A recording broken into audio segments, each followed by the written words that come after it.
to touch on what, like, with this, it was like a lot of black people got started, and I just don't like how it's like anytime black people want to get into something, I feel like other black people automatically want to call it a scam. Right. And I feel like with other cultures, you don't see that often. Like white, I can speak for white people, for example. A lot of them, you know, they've been investing. Their parents were investors. Yeah. So I like this because it was an opportunity. Like, you know, black people are trying to get ahead. Right. And I didn't like how other people were trying to down, you know, other black people for trying to get ahead. And, you know, maybe it was like, if you're not interested, you're not interested. But don't call people scammers. Now, granted, there were people, like I said, it was different teams. I was in a really good team. Like, I feel like my chairman or whatever genuinely cared. Like, they would, you know, do stuff that showed that. But it was just like, black people, this exposed people to entrepreneurship. It exposed people to investing.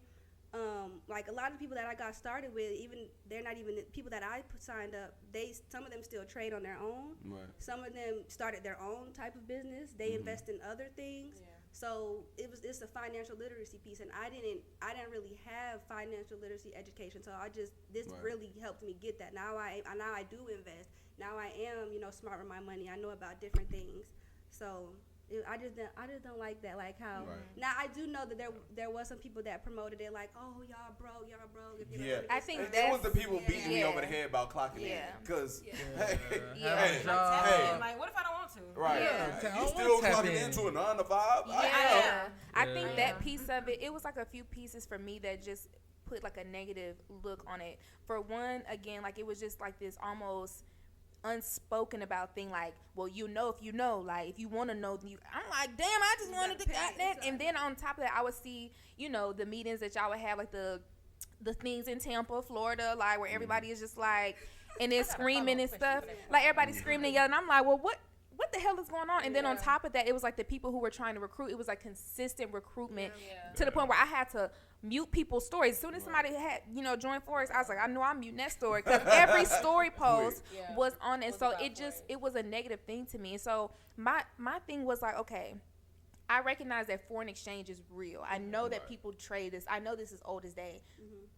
Can we do that without the Forex? Right? Like, so why do we have to pay this money to go up and up and up, and like without the network marketing part? I think that is the part that just really threw people off, because it's like, I ain't trying to do all that. Like, I ain't trying to sell all this shit just to do this. So it's like, I guess what you're saying is the Forex dead as far as like the network marketing aspect? Are people still doing that? They're still doing it. That company I was in is very much alive today. I was in I'm Academy. Now there are other people that I'm Academy was like the biggest. Like they was but after them, like other Forex companies started to do it too. So it's definitely still going, and the people are still doing well in it. But so like you can trade without. You could trade without paying that money. But it was like what people were paying for was the educational platform to teach them. Because it's like if you try to learn it on your own, which you can, but it was just more of this like, this is an easier way. We have our people that are trading with you live, giving you live trades, so you're paying for this. And then they also had other like scanners that you could use that like gives you a trade, stuff like that. So where everybody went? Child, I can't speak for everybody. I know some people like the people in my top people, they branched off and had started their own company. So they're doing that, and that company teaches like real estate, Airbnb, all type of stuff. They're doing that, and then you got some other people that joined some still trading investing companies, but now that it also includes travel. You got some people that just did their own entrepreneurship thing. You got some people that just went back to their 9 to 5. Me, I finished school. I got my nursing degree. And I invest in other ways that that works for me. It's just some people, it's safer to work your 9 to 5, and you can still work a 9 to 5 and still be an investor, still be an entrepreneur. So I have a question. Did they coach y'all on how to be motivational speakers? Because everybody was trying to preach to you. Everybody, like people was in there like, and I was just like, I'm gonna be honest. On the outside looking in, it looked like some people were brainwashed. I'm like, damn, I knew them. Like I used to know them. like for real. Right, but were y'all coached on how to be motivational speakers and a recruit, or was it something that was learned by exposure? Learned by exposure, and they did teach you how to recruit. Okay. That they did teach you that, but I can't say they taught you how to be a motivational speaker. That just comes with it because, like I said, you're being involved with these people. Like some people just really, even if they weren't making money, some people just like to be in the environment. They never had been around people that was that positive. They never had been exposed to people that look like them with that makes this amount of money to see that they can achieve this if they work hard. They never had been around. Some people didn't have friends. They never had like a network of people that are pushing them, motivating them outside of the trading piece. Like you still have people that are motivating you, pushing you. So that's why a lot of people just stayed in it. So it's like to y'all or to people on the outside, it looked like brainwashed. Right. But it was community. Yeah, it was community. And I just feel like from exposure, you're around people that are motivating. And it's like when you're speaking from experience and then like you're speaking and you're seeing it work for people, you can definitely speak like with a convicting spirit and like motivational because it's like. Do you feel like at any point, because I definitely felt like this at some point, that it was a little predatory, the way specifically who they would try and recruit is typically a lot of younger people who don't have a lot of money, because I never see them trying to recruit people who already have an establishment. And then even the way in which they talk, like it seemed predatory, specifically with the way in which and who they would try to recruit. I could say it was probably like that for some people, like maybe in other groups, like I'm not gonna say any names, but there was like this big group who was like the top people there were like people from like Morehouse and stuff like that. I know exactly who you're talking about. So like they had a lot of influence. So that's like, who was yelling on that call, by the way. Yeah, they had a lot of influence. They had a young. Y'all better be quiet. You still around Atlanta. Put a hit out on your ass. They had a lot of younger people that were leading them. Yeah. I was grateful enough to be in like, yes, I had young leaders, but also my top leaders was old men, old women. Like they was about their business. Yeah. Right. So it was like they were getting wealthy people started. Gotcha. Okay. So I didn't just go after young. Good Lord. I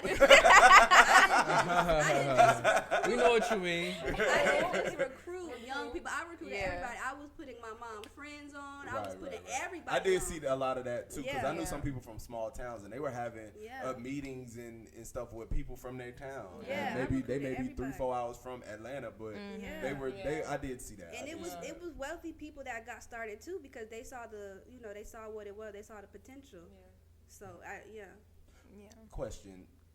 We did tap in on like the conventions and stuff like that, but another big part that we saw was the trips that y'all took for #Forex funded. Yeah. Were these trips really Forex funded, or were y'all pitching in on the back end? I need somebody to tell me the truth. Be Y'all had honest, me too. believing We gotta that y'all know. was in cabanas off Be honest. straight. They was in Forex Mexico. #Forex funded. yes, I miss saying that. Were they really Forex funded, or were you putting in some money on the back end? Just be honest. So I mean, different trips, and I'm gonna like answer the question. Okay, but we gonna get back to the question. I'm gonna let you go. I'm Okay. answer the question. But like I said, I can't speak for everybody. For my group, like say there was like a big conference coming in, and it was like there was the leaders, like leaders, like I was one of the leaders or whatever. Leaders would come together, put in for Airbnb, but for our people, like our team didn't have to put in. So stuff like that, or like, but like say you go on like a vacation, it don't got nothing to do with Forex, and then like, but you like say you go to Miami just by yourself with your friends or whatever, you want to, because we're marketing, so you want to, and so you can say Forex funded and stuff like that To help the recruitment process. Me speaking personally, I could say some of my stuff was Forex funded, like, because I was making commission. So I could, like, those things I was using my commission for sure. As a college student, I was definitely using my $1,000 a month for stuff Forex funded. But some stuff is like, as far as like Forex funded, as far as for my trading, a lot of stuff wasn't Forex funded. But I'm not saying the people that did use that wasn't using that, because like I said, it was people that was actually making money with trading. So a lot of it was more so network marketing funded. Because like you for said, some people, you were getting $1,000 a month at a certain for point. me, I can say that my stuff was from network marketing. But for other people, just because you saw them saying Forex fund, that doesn't mean that. For some people, it was probably from the network marketing. Like for me, but then some people they trade, and that is from their money. So at a point, you were making a good amount of money from Forex. Yeah, as a college student, for me, it was in addition to my own business and stuff like that. Yeah. Right. That's so real. at some point, were you still paying for the service? Yeah. So you still do have to pay that. I don't month. I think it was $225 to get started up and $165 a month. Everybody got to pay Got that. you. So essentially, you would subtract that from your profit, and that would kind of got you. Okay. Yeah. That's a perk though. You know what I'm saying? Because if you making a band and you pay $165, that's $800 some dollars. You know what I'm saying? That's so good. At some point, if you no longer wanted to pay for the service, could you still continue on without recruiting? Oh, you talking about? Wait, huh? So so say you wanted to continue on, you're like, okay, I feel like I learned enough. Okay. I no longer want to pay this. I want to just keep, trading on my own. Yeah.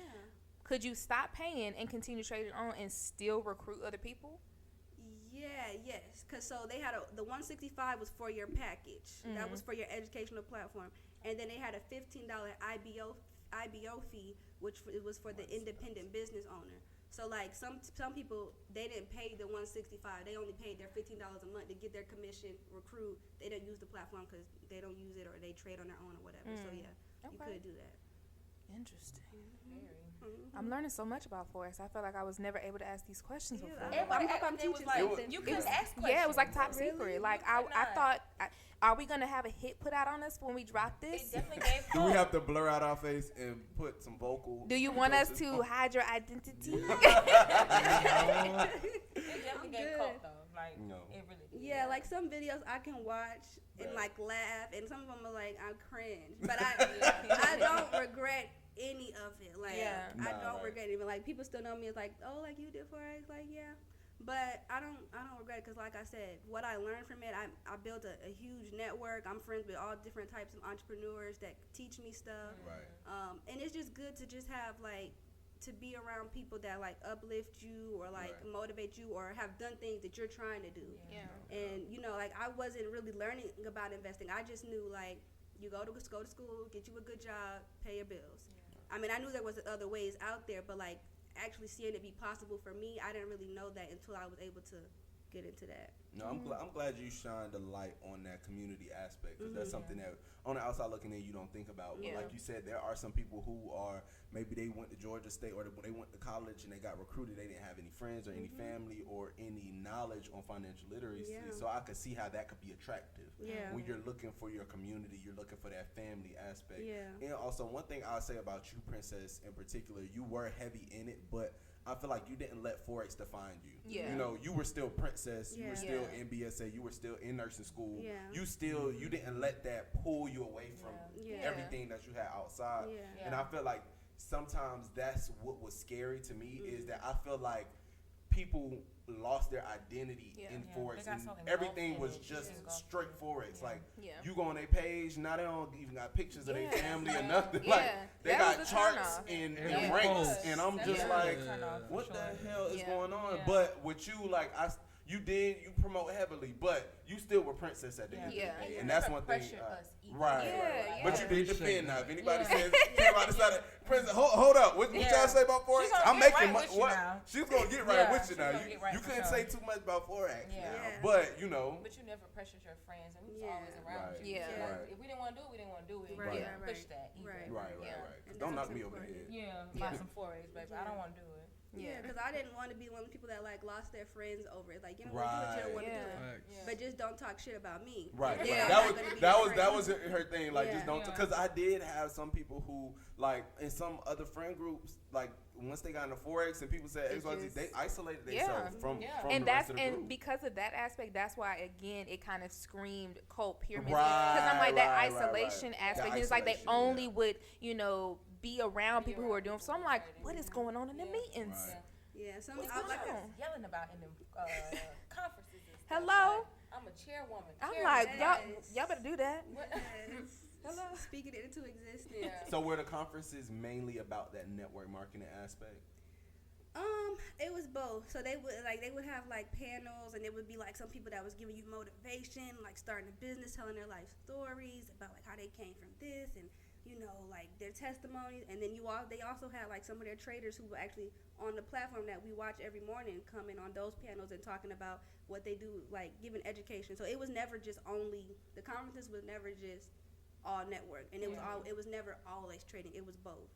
So it was that, So I know we talked about your biggest gain, if you're comfortable, what would you say was your biggest loss? Like, what's something where you would, if you comfortable with saying like something you was like, shit? I lost a lot of money. I lost a lot of money with trading, and that was I blame myself because I had all of the resources, but it's just like young person. I don't really have the discipline aspect, the proper risk management, or it was like just trying to make some money real fast. So you're gonna lose money real fast. I lost a lot of money. I don't really have like an amount to give you, but like remember what remember what I don't really know, but remember I was telling you like I had like a couple $200 withdrawals. I lost more trading than I had withdrawals. But I was still comfortable getting people started because, like I said, it was people on my team making more money trading than me. The possibility was there. I just feel like it wasn't for me. So for you, your main income was coming from your recruits outside of the trading. Yes, I lost a lot of money on the trading. Do you feel like that was the case with a lot of people in Forex? They were making more money off of bringing people in than trading? Because I guess that was easier to do. Yeah. It don't take discipline. Sit there and have to like discipline and watch your trades and You could be watching that shit all day long. Yeah. Like, they'll sit and watch the screen and just all day. Is that something you see yourself doing in the future? Continuing on trading? Maybe not the network marketing aspect, but do you see yourself trading? Yeah, because like my boyfriend does it and he's doing well with it. Because I just started like my nursing job and I'm doing that. I want to invest in some other things that can get me like some passive income. I don't consider trading passive income because it's like a skill. I feel like that's working income as well. So when I have the time to carve out for that, I probably would have my boyfriend like sit down and go over it with me. But right now he can handle that, and I'm just do this. He's doing it on his own? Yeah, he's been doing it on his own. Even when we were in the business, like he didn't really use them people. He used them like to get started, but once he did that, he learned his own ropes when he found his other resources and stuff like that. What tips would you give anybody who has been in Forex and on the network marketing side that's trying to continue on their life? You know, like you said, I don't mean to say it like that, but like you said, a lot of them are younger. Where do we go from there? A lot of them life after Forex. Life after Forex. Surviving Forex. What tips would you give those people? You know what I'm saying? Would you say anything to them? I would say definitely still prioritize investing. Don't just be comfortable with a job. Like, not saying don't work a job, but don't let your job be your only source of income. That's the same stuff I was preaching when I was in Forex. I still stand by that. Have you something else on the side. And yeah, it's okay to have side hustles, but you can't side hustle yourself to death. We have to learn how to invest. I still feel like that's a priority. Now, do your own research if you don't want to like pay. There's definitely a lot of financial help books. There's stuff on TikTok, but I would just say invest. And work on getting you like a good job that allows you to invest. Because some people just have a job that's just like allows them to just pay just their main necessities, which I understand that. I do. So I just say like just keep grinding and working because I just feel like to be able to invest, you got to have that extra money to even do that. Not everybody has the privilege to do that. I do have another question. It always got me. Whenever they would post the screenshots of the trading marketplace or whatever, all the blue top, red bottom, and it would be like, y'all sleep, 800, do. And, a couple of times, just because I was, I'm a troll, I'd ask people, can I see your, where you're depositing your bank account? Ghost. So, my question is, it's a twofold. Was that a part of the marketing scheme? And was those real screenshots, or were they using the same screenshots of people that were sending to them? Like, was that, did they mentor send them that screenshot because they hit the jackpot with that trade? Because like, I never thought about that. I thought about it every time. This is wild. Photoshop. Whose picture is this? So it's who this for? Yeah, for real. It's a couple answers to that question. So for some people, it could have been real. For some people, it could have been their demo. Which some people were you not trading real money? Yeah, some people it could have been their demo account because it's like, but some people you still feel comfortable sharing your demo account, because it's like, say you're just practicing, but you say you use your demo account, but say you use the educational platform to make that trade. So some people it was their real money, some people it was demo account, And then some people, it's like you're reposting other people. But like whenever I would repost other people's profits, I would say like, oh, like look what so and so made, like look what my teammate made. Right. Yeah. I wouldn't post other people's stuff like it was mine. Okay. But like even the company, they shunned people. They didn't want you to do that. Like they didn't want you to share profits because it was kind of like against policy and stuff like that. So you really weren't supposed to be doing that. But yeah. Yeah. So a lot of times it was demos. Some of it was probably their money, and then if they were reposting other people. But like Photoshop, no. Okay. That's good. We appreciate your information and your honesty. Yeah, honestly, yeah, because we haven't gotten this information from anybody. Y'all kept it tight-lipped. And I guess the last question for you is, when did you know it was your time to walk away? Where did everybody go? It's like all y'all disappear at the same Disperse. time. Because it goes in waves, and it's like when some people stop, it's like everybody keeps stopping, and it's like so. But it's just so I think I stopped for good. I was in IM Academy, and I think like sometime in 2020 we were doing good, like everything was going good. This was, I don't even know, this was like maybe towards the end of 2020, and then it was like this new company that came around, and my mentor, who was like I was really close with, like he was considering going to the other company, and he was like, we were like all meeting, he was getting all his leaders together, like because the new company had like a lot to offer, so we was like, he was down with it, so we were all gonna switch over. But then he talked to like our top mentor, and it was like, yeah, I can't do it or whatever. But like, so a lot of people had already started switching, and I really should have just stayed because our company was doing fine. But like my group, and like I let other people influence us to go to the other company, so I did that. I got over there, and I realized I really didn't want to do it, and I was just like, I'm just done, and we just stopped, and that was it. That was like probably beginning of 2021, like probably January, February. So was that other company giving? What the other company was giving? It wasn't like I said, the company I was originally in for like 2 years. That one was like the top dog. Everybody else was mimicking, and it just was. I was used to like an established company. I was used to simple. You get your pay. There's no funniness with your pay. And the other company, it was just like. It was like these brothers from like another country, and I just wasn't used to it. And so the packages was more. I think like to make like real money, you had to. It was just I didn't like it. I didn't like it. So that's when I really just stopped. But like the people that y'all said, like everybody just went away. Yeah, a lot of people just went to different companies, and a lot of the people that was in the IM Academy, the people I was telling y'all about, like at Morehouse, they lost a lot of like leaders, and they were like a big chunk of the academy, so like they lost a lot of leaders and stuff. Where did the leaders go?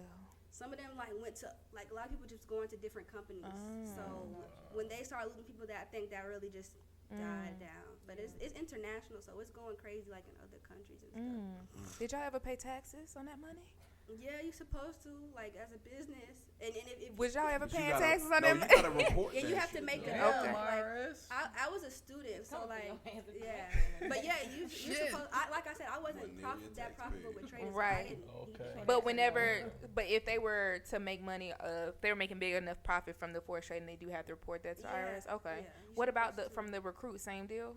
Yeah, if you're like making a lot, because I feel like you don't have to report a certain amount. Like, it's a certain amount. But like those people that make like a lot of money, they have accountants and they pay taxes. On that stuff. Yeah. Princess, we proud of you. Yeah. We remember when you were studying in the library. Yeah. With that big ass book. Yes, and we're proud of you for that, and it's a blessing. Thank you for coming to the show. Do you want to shout anything out? Do you want to tell the people a little bit more about you, like what you do now or anything? I'm just a nurse, y'all, trying to make it, but y'all can't shout out to my sister. She she did my hair. Okay. My precious touch. Yeah, y'all. That's gonna be my only shout out. Okay. And God. Hello. And I'm proud of y'all too. Like everybody's doing their thing, and y'all aren't just like on a job. And that's really like the main thing I want to see. Like our people is making sure you have something else, because these jobs come and go. Right. Yeah. And everybody that's watching, this is, like we said on our first episode, this is a fraction of our friend group. Yeah, our BSA group. Our BSA group. Yeah. So this is another part of our group. Yeah. You know what I'm saying? It's probably about 10 of us now. That's still in the group chat. Something like that. It's about 10, 12. Yeah, but like I said, this is the only number of people we can get to commit to this time. You know what I'm saying? But we have a broad group of friends. Like it really is. And then we got family. Auxiliary members. We got auxiliary. Look, we got no chairmans or nothing, but we got a lot of members.